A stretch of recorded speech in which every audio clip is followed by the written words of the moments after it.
अस्सलामुअलैकुम। मैं हूं अख्तर अब्बासी और आप देख रहे हैं वर्ल्ड स्पोर्ट्स। आज की टॉप क्रिकेट स्टोरीज़ के साथ आपकी खिदमत में हाजिर हूं। सबसे बड़ी स्टोरी है पाकिस्तान सुपर लीग 2023 के हवाले से, जिसको रिवर्स गियर लग गया है। इसके हवाले से प्लान तब्दील हो रहा है, उस पर बात करेंगे। जबकि इस्लामाबाद यूनाइटेड ने अपने कप्तान शादाब खान के हवाले से बड़ा फ़ैसला किया है, उनकी कप्तानी के हवाले से इस पर भी बात करेंगे। जबकि बाबर आजम क्या वाकई खुद गर्ज खिलाड़ी हैं या फिर महज प्रोपेगेंडा है, अदाद व शुमार आपके साथ शेयर करूंगा, ख़ास तौर पर तेज़ बैटिंग करने के हवाले से। और इसके अलावा 2022 से वनडे मैचेस में पावर प्ले, जो कि इब्तदाई पावर प्ले होता है 10 ओवर्स का, उसमें कौन सी टीम ज़्यादा कामयाब रही है। और जो पाकिस्तान के हवाले से आदाद व शुमार निकल कर आए हैं सामने, जिनमें ख़ास तौर पर जो रन रेट है उसके हवाले से वो बहुत ही ज़्यादा हैरान कुन है, उसका जायज़ा भी इस रिपोर्ट का हिस्सा बनाएंगे। और हम इस रिपोर्ट का आगाज़ करते हैं पाकिस्तान सुपर लीग के आने वाले एडिशन के हवाले से, जिसके बारे में ये कहा जा रहा है कि 13 फरवरी से टूर्नामेंट का आगाज़ होगा और जो इफ्तिताई तकरीब है वो मुल्तान के बजाय कराची में मुनक्कद कराने का प्लान किया जा रहा है। उसके हवाले से लगभग हतमी फ़ैसला हो चुका है। उसकी वजह 2 से 3 चीज़ें बताई गई हैं। एक तो मौसम की वजह से कि वहाँ पर धुंध ज़्यादा हो सकती है। उसके अलावा दूसरा जो लॉजिस्टिक मसाइल आ रहे हैं, ख़ास तौर पर जो ब्रॉडकास्टर्स हैं उनके हवाले से बातें सामने आ रही हैं, उनकी जानिब से कदर एतराज़ात उठाए गए हैं, जिसकी वजह से पाकिस्तान सुपर लीग की मैनेजमेंट ने इस हवाले से प्लान बी तैयार किया है, जिसके तहत अब रिवर्स गियर लगता हुआ दिखाई दे रहा है। हालांकि नजम शेट्टी जब पाकिस्तान क्रिकेट बोर्ड के चेयरमैन बने थे तो आते ही बड़ा ऐलान किया था कि पाकिस्तान सुपर लीग के जो मैचेस हैं वो हम ना सिर्फ 4 शहरों कराची, लाहौर, रावलपिंडी और मुल्तान, बल्कि कोयटा में भी कराएंगे और जल्द पेशावर में भी कराएंगे। लेकिन अब रिवर्स गियर इतना लग चुका है कि रमीज़ राजा के दौर में जब मुल्तान और रावलपिंडी में मैचेस होना थे, उनको भी रिवर्स गियर लगाया जा रहा है और टूर्नामेंट सिर्फ़ और सिर्फ कराची और लाहौर में कराने के हवाले से बातें सामने आ रही हैं। इसके हवाले से तफसीलात जो हैं जो सामने आ रही हैं उसके मुताबिक यही है कि जो अगली मीटिंग होगी पाकिस्तान सुपर लीग के हवाले से और जो PCB की मैनेजमेंट का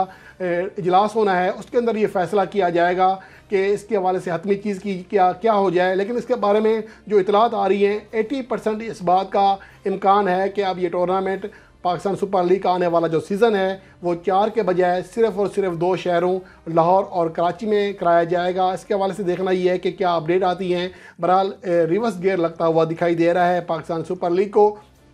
और इसके अलावा पाकिस्तान सुपर लीग की फ्रेंचाइज इस्लामाबाद यूनाइटेड ने अपने कप्तान शादाब खान के हवाले से बड़ा फ़ैसला किया है। उन्हें बताया गया है कि शादाब खान को कम से कम 3 हफ़्ते आराम करने का मौका दिया गया है, जिसके बाद वो उसकी इंजरी के बारे में देखा जाएगा। लेकिन इस्लामाबाद यूनाइटेड के जो मीडिया मैनेजर हैं उनकी जानिब से ये बयान सामने आया है कि शादाब खान मुकम्मल फ़िट हो जाएंगे, 3 हफ़्ते से पहले ही मुकम्मल फ़िट हो जाएंगे। और उसके हवाले से ये कहा गया है कि उनको कप्तान बरकरार रखा जाएगा और इसके हवाले से दीगर जो ऑप्शंस हैं उसके हवाले से कोई गौर नहीं किया जा रहा। और वो अपनी टीम के जिस तरह के माजी करीब में जिस तरह लीड करते रहे हैं, लीड फ्राम द फ्रंट की मिसाल बने हुए हैं, बैटिंग में भी बॉलिंग में भी, इसी तरह वो अपनी टीम के लिए पाकिस्तान सुपर लीग के आने वाले सीज़न में भी किरदार अदा करेंगे।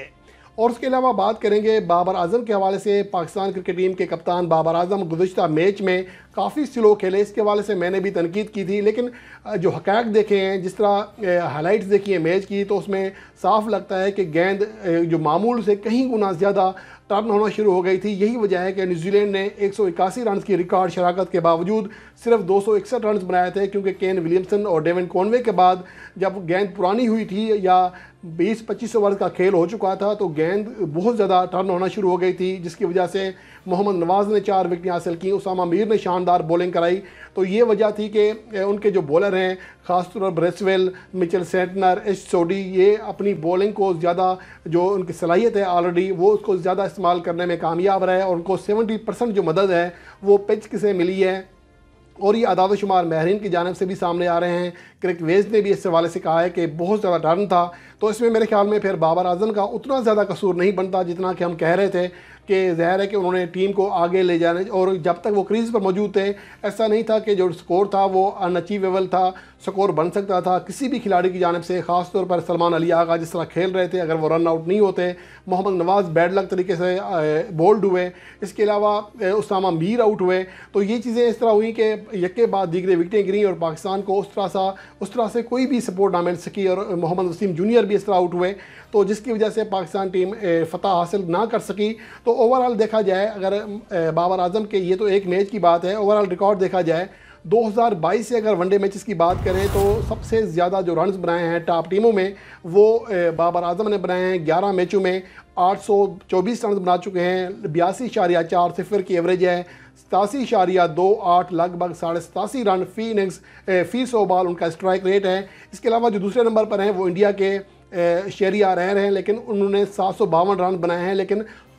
16 میچز کھیل کر 5 زیادہ اننگز کھیل کر، تو یہ چیزیں سامنے آ رہی ہیں۔ اس طرح دیکھا جائے تو بابر اعظم کا جو اسٹرائک ریٹ ہے وہ حالیہ عرصے میں انتہائی شاندار رہا ہے، ہم اس کے حوالے سے زیادہ تنقید نہیں کر سکتے۔ اس کے حوالے سے اگر دیکھا جائے کین ولیمسن جنہیں ایک اچھا بیٹسمین کہا جاتا ہے، ان کا جو اسٹرائک ریٹ ہے وہ 59.05 یعنی کہ 70 رن فی 100 بال سے بھی نیچے رہا۔ اس طرح ڈیون کونوے کا جو اسٹرائک ریٹ ہے 76.20 ہے، یہ بھی کافی کم ہے۔ اس کے علاوہ اگر دیگر جو بلے باز ہیں ان میں دیکھا جائے مانوس لبیشین کا اسٹرائک ریٹ 76 رہا، البتہ روہت شرما نے 116 کے اسٹرائک ریٹ سے اور وراٹ کوہلی نے 95 کے اسٹرائک ریٹ سے رنز بنائے ہیں 2022 سے 95 میں، اور بابر اعظم کے اسٹرائک ریٹ میں گو کہ فرق ضرور ہے لیکن اتنا بڑا فرق نہیں ہے ایوریج کے اعتبار سے جتنا بڑا فرق ہے۔ بابر اعظم کی جو ایوریج ہے کافی زیادہ ہے 82.40، جبکہ اگر وراٹ کوہلی کی ایوریج دیکھی جائے تو وہ 35 رن فی اننگز بھی نہیں بنتی ہے۔ تو یوں بابر اعظم نے اپنا کردار ادا کیا ہے۔ اور جہاں تک ان کی تنقید کی بات ہے، فخر زمان جنہیں ہم ایک جہار مزاج کھلاڑی کہتے ہیں، ان کا 2022 سے جو اسٹرائک ریٹ ہے وہ 82.90 ہے، جو کہ امام الحق اور بابر اعظم سے بھی کم ہے۔ اور اس کے علاوہ جو اصل چیز ہے یہ ہے جو حیران کن اعداد و شمار ہیں وہ ہیں پاور پلے کے اعتبار سے۔ پاور پلے میں ہمیشہ ہم محسوس کرتے ہیں کیونکہ ہم اپنی ٹیم کو دیکھ رہے ہوتے ہیں، اپنی ٹیم کی خامیاں دیکھ رہے ہوتے ہیں، دیگر ٹیموں کو اتنا فالو نہیں کر رہے ہوتے، تو اس لیے 2022 سے جو کرکٹ جو ڈیٹا بیس کی ویب سائٹ ہے ان کی جانب سے اعداد و شمار جاری ہوئے ہیں، جس میں کہا گیا ہے کہ 2022 سے جن ٹاپ ٹیموں نے پاور پلے میں زیادہ رن ریٹ سے رنز بنائے ہیں فل ممبر ٹیموں میں، ان میں آئرلینڈ کے بعد دوسرے نمبر پر پاکستان ٹیم ہے۔ آئرلینڈ نے 6 میچز کھیلے ہیں اور اس میں 5.40 ان کا رن ریٹ رہا، مجموعی طور پر 46 کی ایوریج رہی، 43 چوکے اور 5 چھکے لگے۔ لیکن یہ بات حقیقت ہے کہ آئرلینڈ اس عرصے میں ایسوسیٹ ٹیموں کے خلاف زیادہ کھیلی ہے، جبکہ فل ممبر ٹیموں میں جو دیگر ہیں یا جن ٹیموں نے کم از کم 10 میچز کھیلے ہیں ان میں پاکستان کا جو رن ریٹ ہے پاور پلے میں وہ سب سے زیادہ ہے 5.11، اور صرف 3 ہی ایسی ٹیمیں ہیں 2022 سے اب تک جنہوں نے فی اوور 5 رن سے زیادہ بنائے ہیں، ان میں آئرلینڈ اور پاکستان کے علاوہ انگلینڈ کی ٹیم شامل ہے۔ اس طرح اگر پاکستان کے علاوہ جو دیگر ٹیمیں ان کی بات کی جائے تو انڈیا کا جو ریکارڈ ہے وہ تیسری بدترین ٹیم ثابت ہوئی ہے، 4.5 رن فی اوور ان کا رن ریٹ بنتا ہے پاور پلے میں، ایوریج بھی خاصی کم ہے۔ اور اس کے علاوہ جو سب سے کمزور ٹیمیں ہیں پاور پلے میں وہ حیران کن طور پر نیوزی لینڈ ہے، جس کے بارے میں ہم کہتے ہیں کہ وہ بہت زیادہ جہار مزاج کھیلتے ہیں۔ ان کا جو رن ریٹ ہے پاور پلے میں 2022 سے ون ڈے میچز میں وہ 4.20 ہے۔ اس کے علاوہ آسٹریلیا کا جو دوسری ناکام ترین ٹیم ہے پاور پلے کی 4.35 ان کا رن ریٹ رہا ہے۔ تو یہ 2 ایسی ٹیمیں ہیں جن کا رن ریٹ 4.5 رن فی اوور سے بھی نیچے رہا ہے پاور پلے میں۔ تو یہ اعداد و شمار ہیں جس کو دیکھ کر ہم کہہ سکتے ہیں کہ ہماری جو بیٹنگ لائن ہے یا ہمارے جو پلیئرز ہیں اتنے زیادہ برے نہیں ہیں جتنا زیادہ ان کے خلاف پروپیگنڈا کیا جاتا ہے، خاص طور پر اس کے حوالے سے جو کہا جاتا ہے کہ بابر اعظم خود گردانہ کھیل کھیل رہے ہیں، گو کہ کل میں نے خود بھی کہا تھا کیونکہ مجھے فیل ہوا کہ وہ تیزی سے رنز بنا سکتے تھے، لیکن جس طرح ہائی لائٹ سے ظاہر ہوتا ہے کہ جس طرح گیند ٹرن ہو رہی ہے تو وہ وہاں پر اتنے رنز کرنا بھی ایک بہت بڑا کارنامہ تھا۔ گو کہ سلو کھیلے، کین ولیمسن بھی جو رنز کر رہے تھے وہ شروع میں کر گئے، جب بعد میں وکٹ ٹرن لینا شروع کر چکی تھی تو اس کے بعد تمام بلے بازوں کے لیے جو نیوزی لینڈ کے آنے والے بلے باز ہیں ان کے لیے بھی اور پاکستان کے بلے بازوں کے لیے بھی مشکل حالات ثابت ہوئے۔ تو بہرحال امید ہے کہ اب پاکستان ٹیم نیوزی لینڈ میں اس شکست کو بلا کر اچھے انداز میں کھیل پیش کرے گی اور سیریز اپنے نام کرے گی۔ اور بابر اعظم کے حوالے سے جو میں نے منفی باتیں کی تھیں میرے خیال میں وہ غلط تھیں۔ میں اس کے حوالے سے جو انسان کو اپنی غلطی ہے وہ مان لینی چاہیے، کیونکہ ان کا جو رن ریٹ ہے وہ زیادہ برا نہیں ہے 2022 سے لے کر اب تک دیکھا جائے اسٹرائک ریٹ، اور ان کی کارکردگی بھی سب کے سامنے ہے۔ تو امید ہے کہ اس کے حوالے سے جو کنفیوژن تھی وہ دور ہو گئی ہوگی، اور پاکستان ٹیم سے ہم امید کرتے ہیں کہ اگلے میچ میں کامیابی حاصل کر کے پاکستان کو سیریز میں کامیابی کی خوشی دے گی۔